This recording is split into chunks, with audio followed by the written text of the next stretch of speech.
door. Now, or I will fucking end you. Do you understand me?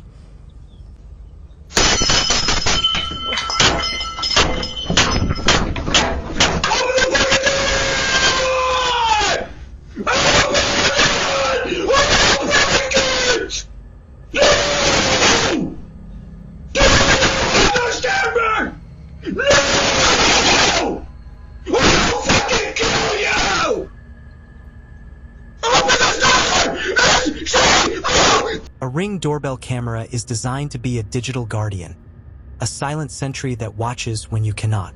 But on April 7th, 2026, for one family in Fairfield, California, that camera became a portal to a living nightmare, capturing the moment a man didn't just knock on a door, but attempted to shatter a family's sense of reality. For more true crime stories like this, hit the subscribe button. Hi there, can you open this door, please? For what? I just want to make sure that everything's okay. There seems to be something going on. What do you mean? I don't know, I just figured I'd check on something. I don't know what you want, man. Get out of my house. Open this fucking door! Where's your daughter, man? Where's your daughter, man? What are you talking about? Where's your daughter? Who's in there with you? Bro, if you don't open leave... this fucking door. Open this door, I'm breaking it fucking down. You understand me? I don't know who you are. You don't belong to this neighborhood. That's for sure. This is my neighborhood, though. Yeah, I live there. I don't know you. My name is Harry Dresden, motherfucker. Open the door. This is my neighborhood. Open the fucking door. Now, or I will fucking end you. Do you understand me?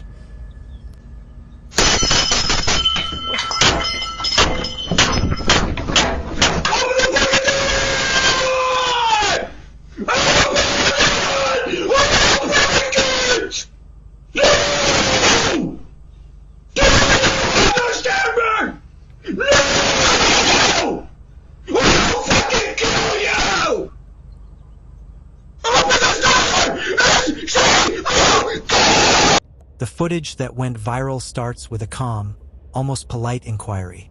A man in a long black trench coat and a Demon Slayer anime shirt stands on a porch in the 1700 block of Burbank Court. He asks if everything is okay, claiming he just wants to check on something. But what the public didn't see in the first 15 seconds of that clip was the predatory shadow that had been looming over the neighborhood for days. 2 days earlier, on April 5th, 2026, police records now reveal that a different witness reported a deeply concerning encounter. According to the Fairfield Police Department, 30-year-old Jason Thomas Nichols was allegedly involved in an incident with a minor. This wasn't a random mental health episode that started on a Tuesday afternoon. It was a sequence. While the public watched the Wizard video, investigators were already building a case for a much darker charge: the annoying or molestation of a child under 18. Back on the porch, the mask begins to slip. The homeowner, watching from his phone while away on an errand, tells the stranger to leave. Nichols doesn't walk away. Instead, he begins a verbal assault that pivots from concerned neighbor to obsessed investigator. He demands to know the location of a daughter. He asks who else is inside. The homeowner's pregnant wife and their 5-year-old son are the only ones home, huddled inside as the stranger's voice grows more jagged. Then comes the name. "My name is Harry Dresden," he screams at the camera. To the casual viewer, it sounds like nonsense. To the victims, it was the battle cry of a man who had replaced his identity with that of a fictional wizard detective. A character who, in the novels, often saves children from supernatural threats. Nichols wasn't just standing on a porch. He was acting out a hero fantasy in a world only he could see. The verbal threats turn physical. Nichols begins ripping fixtures off the wall. He kicks at the front door with increasing violence, his flip-flops slapping against the wood. "Open this door or I will end you," he yells. The front door, reinforced and locked, holds firm. But as the homeowner frantically turns his car around to rush back to his family, Jason Nichols stops kicking. He realizes the front door is a dead end. He turns and walks toward the side of the house. The camera captures him disappearing around the corner, leaving the porch empty. But the silence is short-lived. as the sound of shattering glass begins to echo from the back of the home. For more true crime stories like this, hit the subscribe button. While the front door of the Burbank court residence remained intact, the perimeter had been breached. Jason Nichols didn't retreat when the homeowner threatened to call the police. He escalated. Moving with a terrifying singular focus, Nichols broke through a side gate and navigated to the rear of the property. Where the fuck is she?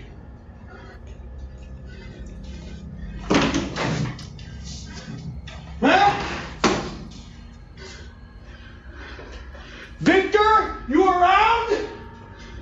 Huh? You like raping little girls, bitch? Huh? You fucking try me, I swear to God I'll fucking kill you. Do you understand me? Where the fuck is she?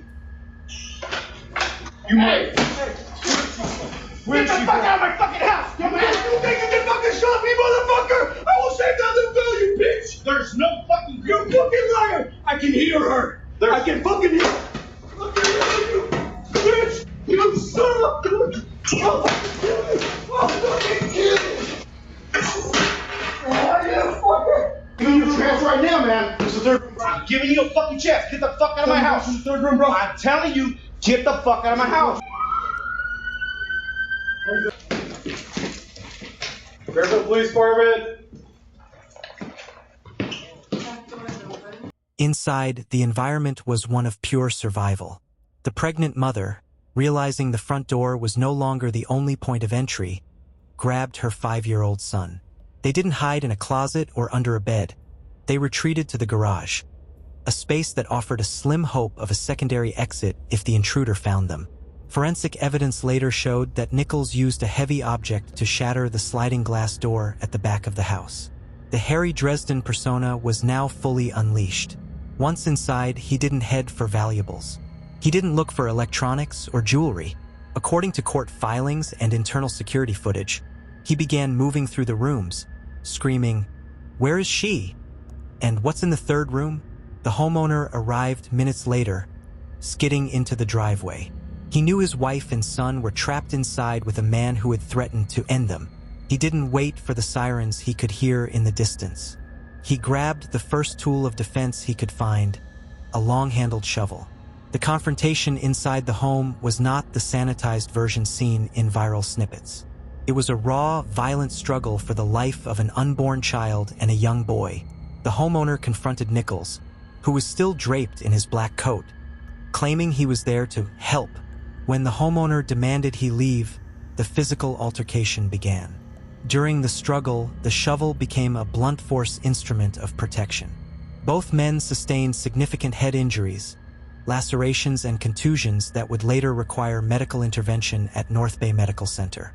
Nichols, despite his earlier claims of being military, was quickly overwhelmed by a father with everything to lose. The fight moved from the hallway back toward the front of the house. The homeowner, bloodied but standing, managed to force Nichols out of the living space. On the internal camera, the homeowner can be heard giving one final, desperate ultimatum. "I'm giving you a chance. Get the fuck out of my house." Nichols stumbled back out onto the porch, the same place where he had claimed to be a hero just minutes before. But as he looked down the street, he saw the blue and red lights reflecting off the trench coat he wore as a costume. For more true crime stories like this, hit the subscribe button. When the Fairfield Police Department arrived on the 1700 block of Burbank Court, they found a scene of forensic chaos. Glass littered the back patio.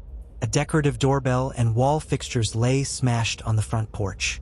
And standing in the middle of it all was Jason Thomas Nichols, a man whose hero fantasy had just collided with the cold reality of the California Penal Code. Nichols was taken into custody without further incident, but the investigation was only beginning. While he was treated for head injuries, detectives began peeling back the layers of his story. The military veteran claim? Disproven. Authorities confirmed he had no record of service. The Harry Dresden name? A literary mask used to justify a violent intrusion. On April 13, 2026, Nichols made his first appearance in Solano County Court. The atmosphere was heavy. Judge William Pendergast listened as the deputy district attorney detailed the terror inflicted on the family. The charges were staggering. First-degree burglary, assault with a deadly weapon causing great bodily injury, criminal threats, and vandalism. But then, the prosecution dropped a bombshell that shifted the case from a bizarre home invasion to something far more predatory. They introduced the fifth charge, the April 5th incident involving a minor. The court learned that Nichols lived in the immediate area, specifically the 1700 block of Burbank Court, essentially in the same neighborhood. The prosecution argued that he didn't just stumble upon this house. He lived where he could watch. The judge's reaction was swift, citing the paramount safety of the victims and the concerning nature of the additional child-related charge. The court hiked Nichols' bail from a standard $35,000 to a massive $250,000. Nichols, dressed in jail blues, was seen shaking his head as the charges were read, seemingly still at odds with the reality of his actions. Today, the house on Burbank Court has new locks and a shattered sliding door that has since been replaced, but the psychological scars remain. For the pregnant mother and her son, the garage is no longer just a place for a car. It is the place where they waited to find out if they would live or die. Jason Thomas Nichols remains behind bars at the Solano County Jail. He has not yet entered a plea, and his next court date is set for April 23, 2026. The man who wanted to be a fictional hero is now a very real defendant, facing a future defined not by magic, but by the weight of 5 felony counts. As the investigation continues, detectives are now looking into Nichols' digital footprint, searching for manifestos or mission logs that might explain why he chose that specific house, and if there are other victims who haven't yet come forward. And as always, you've been watching True Crime Story Vault, where every story is told with facts, clarity, and respect for the people affected. If you want to see more fact-based true crime stories like this one, make sure you subscribe, like, and share your thoughts in the comments. Until next time, remember, the truth is never buried.